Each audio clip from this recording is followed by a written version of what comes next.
Good morning everyone and welcome to today's session. Today I have a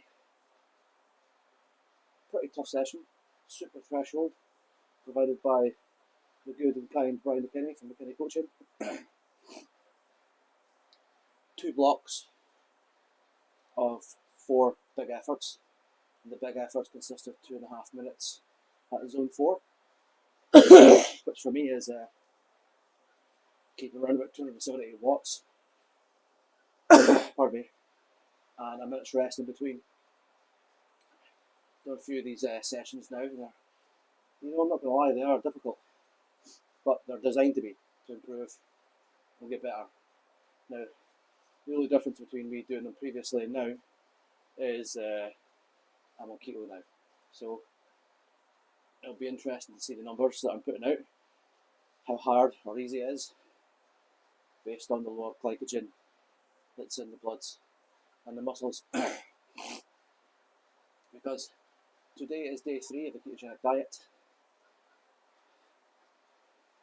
and I've lost a fair bit of weight already, but it's a mixture of fasting and doing the keto, so it's not all based on one thing. It's a process, it's a journey.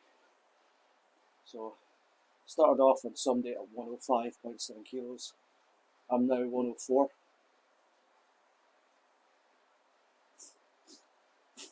Now, that being said, I haven't weighed myself this morning.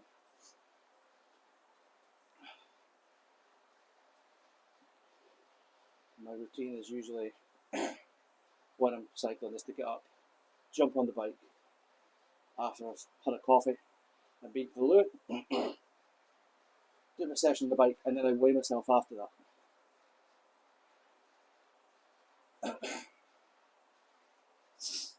That's just the routine that I've got into, and that works for me.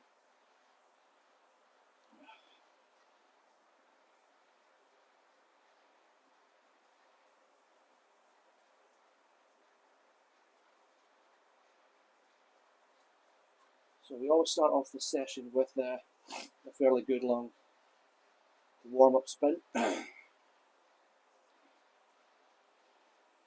bouncing into the first effort straight away. After about 10 minutes of a warm-up.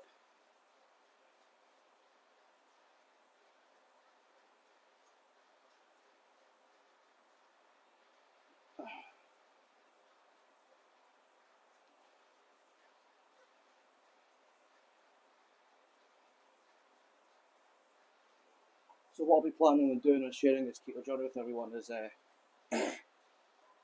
once a week I'll be doing a video detailing the weight that I started at for the week, the weight that I finished at for the week, and then typically what I ate within that week, and then see and comment on any correlation between what I've done with ketogenic and my training capacity and what I can do, because I've done keto quite a few times now, and it just works for me. It's just really good for me. It's not for everyone, but I do find that performance numbers on the higher end do drop a bit, and I'm willing to accept that, because my goal, I'm not an elite cyclist, so having that raw top end power isn't so much of a concern for me. For me, it's more about dropping the weight to improve my overall cycling capability,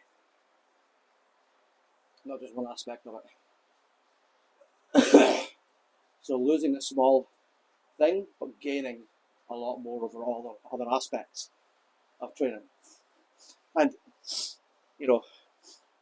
especially when you're hitting the hills, as soon as you hit a hill, you've got any weight, sucks the life out of you. So the goal, it'd be ideal to get to about 80 kilos, right? But dropping 20 odd kilos is asking a lot. And plus, because I've been at this weight for a while now, your body's always fighting to get back to the weight that it's used to. So you're always fighting against it. But anyway, what I'll also be doing is showing people that it's not a linear thing. It's not a linear thing down the weight. So this is to give people encouragement that it will go up, it will go down, it will go up, it will go down. You know, it won't just be a solid linear line down the way. So my goal is to help people, educate people that this is what the journey looks like. So not to get disheartened when they see a slight increase in weight. You know, it could be a number of things, right?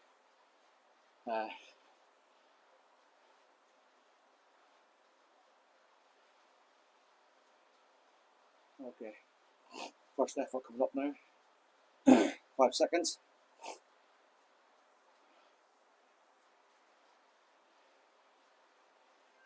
There we go.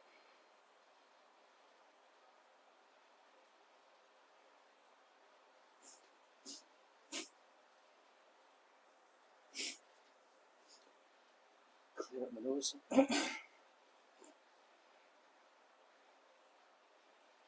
Now I suspect I haven't changed my FTP in Zwift.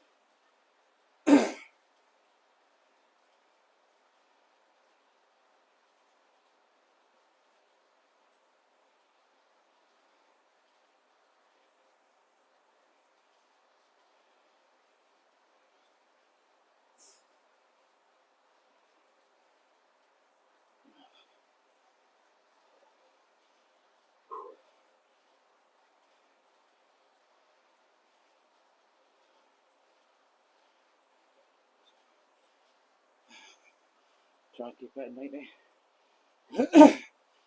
And the cadence.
Let's see what the settings are.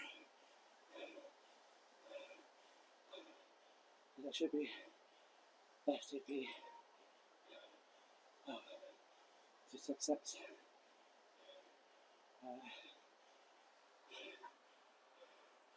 Where did I get that? Oh yeah, up here.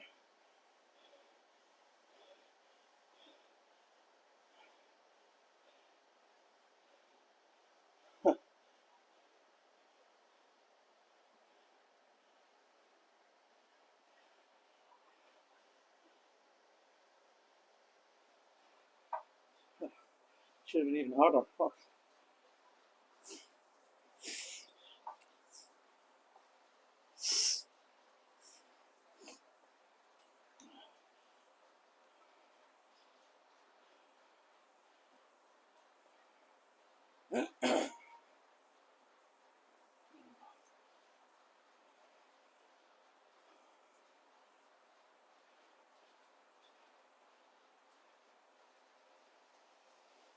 Well, I have done this course before. I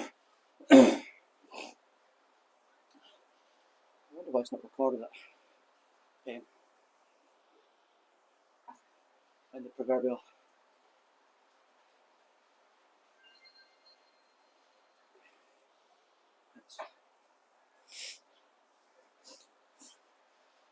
Let's get into the routine here.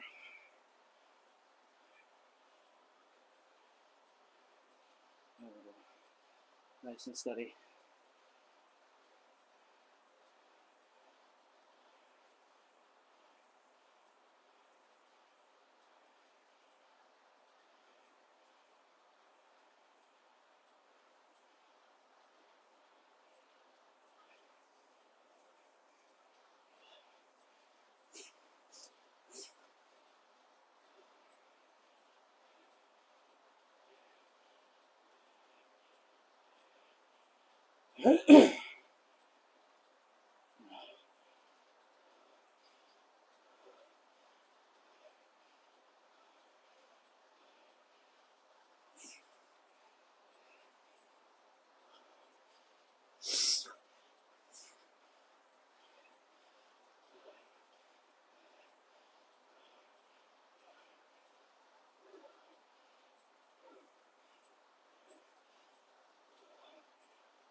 So I have it there that the 30-second power, 30 seconds into that second one, I was feeling it, and then stop with 30 seconds to go.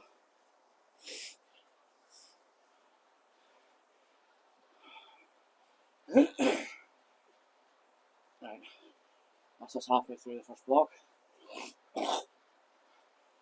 Oh.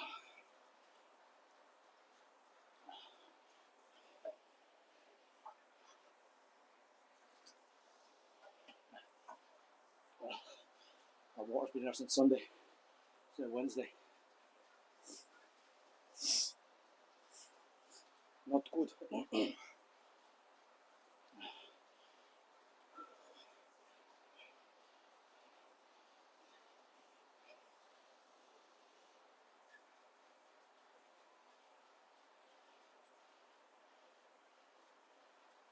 Right, the third one comes up now. Okay, let's go.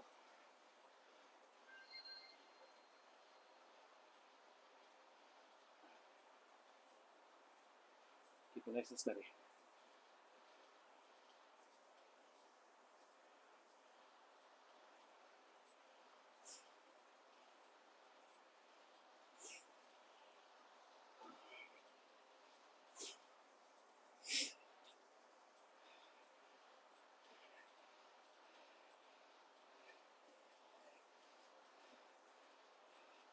At the second blocks.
This is definitely depleting all my glycogen stores are left.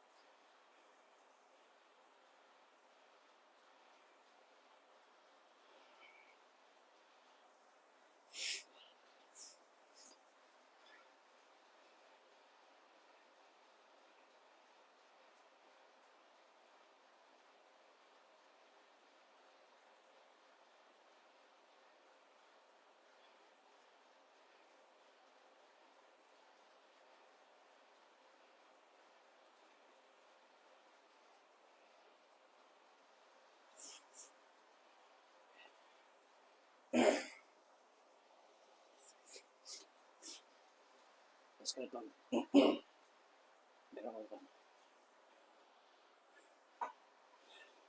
Put this effort in. Keep it steady.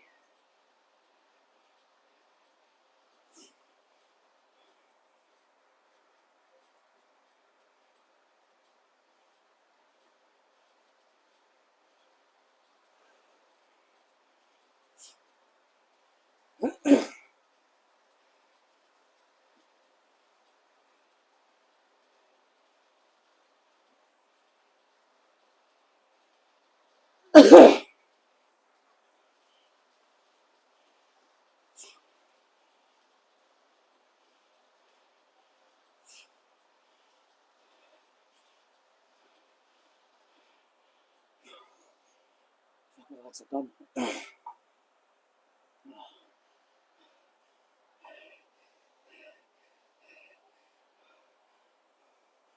Oh.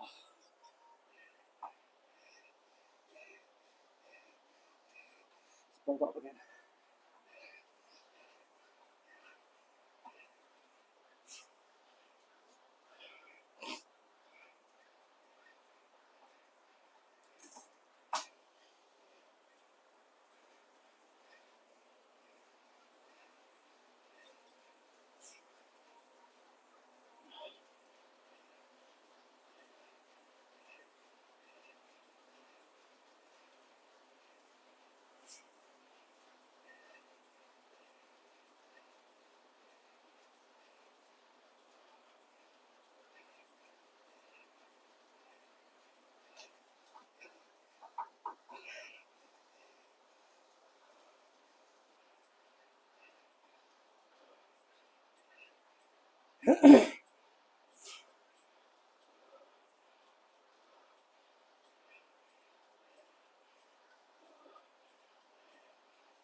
Shut up, legs.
So, what's becoming evident is there's an acute lack of performance. Now, that doesn't go without knowing that, because I've done keto in the past. I know there's a slight drop, certainly initially, when your body gets used to using the ketones rather than the stored glycogen for power. But it takes a couple of weeks for your body to become fat adapted, so that your body starts using the ketones that are produced by the liver and using that as a fuel source for your muscles.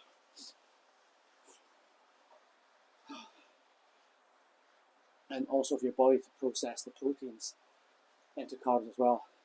That can be done too. That's why carbs isn't an essential thing for your body. Fat and protein are.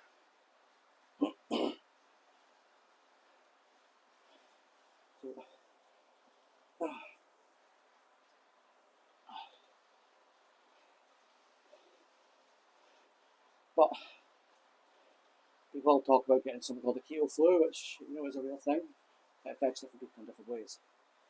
When I initially done keto before 4 years ago now, or more actually, 5 years ago, my first bout of keto flu that I got was kind of just a real nauseous feeling in my stomach. I didn't get a cold or sniffles or anything. I just got a real nauseous feeling, like I was going to be sick. And it lasted for about a day and then it went. And I think for me that's when my body is fully transitioned over to using ketones. Now it hasn't happened as bad as that. I think the only time it happened really badly was I was maybe a week into keto about 3 years ago. And I went out with the local cycling club here, done cycling, on a fairly big day, on a Sunday. And I think there was like 20 miles to go at the end. And I completely bonked. Didn't have a thing in it. I just put on the easiest gear and twiddled home, literally crying up every climb that there was, because I had no power.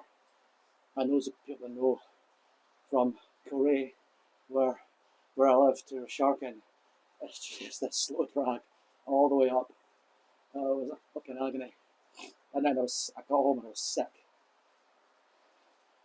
And then slept for a couple of hours. I was fine after that.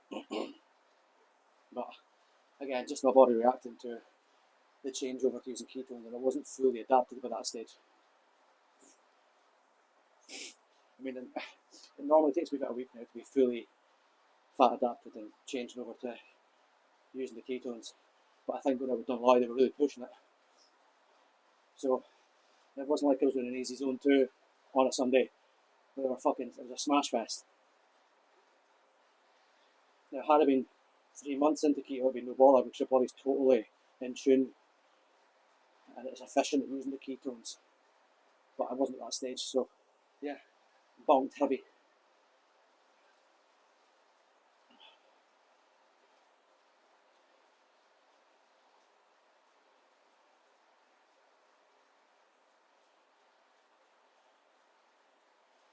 So there's also another good guy to follow on YouTube and on Instagram, Sean Sacco.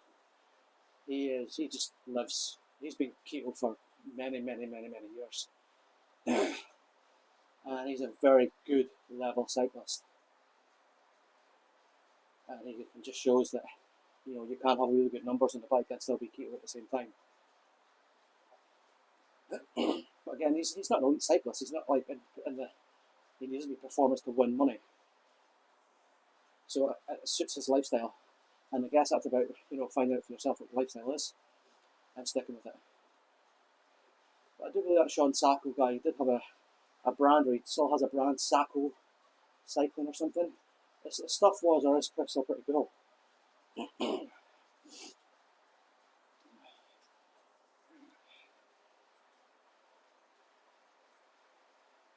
Okay, so what I might do is bring these levels down a bit.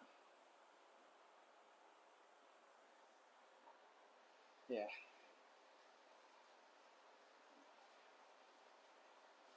Because there's no point in trying to hit those numbers that I know I can't hit.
man, I'm just not feeling it today at all.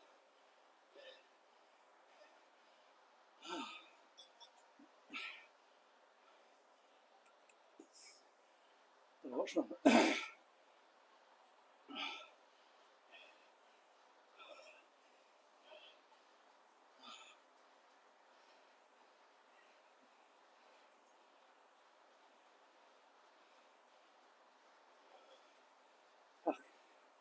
No, I can't quit.